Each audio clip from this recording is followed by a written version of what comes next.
Hello and welcome to the programme. Well, we start with the extraordinary news that FIFA have announced the 2030 Men's World Cup will be hosted across 3 continents. Not countries, continents. Africa, Europe and South America will combine to welcome 48 nations for the tournament. The 6 countries who will stage the matches are Argentina, Morocco, Paraguay, Portugal, Spain and Uruguay, and they will all qualify automatically. Well, we're joined by our sports news editor, Dan Rowan, who has more on this. Dan, really extraordinary news, isn't it? How is it going to work logistically? It's an amazing deal, isn't it? It's across 3 continents. We know it'll be staged in 3 countries in 2020. They're effectively the co-hosts of this 48-team tournament, but in a move that's meant to honour where the rest of the tournament will take place. But that's not all, because in what appears to be a big deal that's been struck, and all the different parts are moving into place.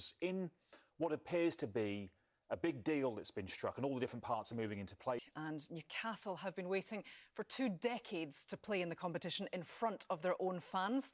They host Paris Saint-Germain in a huge European clash shortly as the Champions League returns to Tyneside. Manager Eddie Howe's side made a good start to their European campaign with a 0-0 draw away at AC Milan, but they must win their home games if they're to stand any chance of progression from what's been called the group of death. Howe says their domestic winning streak is bound to inspire them. The swing of it's in there. To the Premier League now, and Liverpool manager Jurgen Klopp has called for their match against Tottenham to be replayed after the VAR error which cost them the opening goal. Officials wrongly disallowed Luis Diaz's strike due to a misunderstanding of the on-field decision. The audio conversation between officials and the VAR was released, but Klopp said that it had made little difference to their thinking. BBC Sport understands there is no prospect of the Premier League considering a replay. Joe Linsky has this report. Now, a fan who suffered a medical emergency during Leyton Orient's match against Lincoln City last night has died. The man received Narendra Modi Stadium.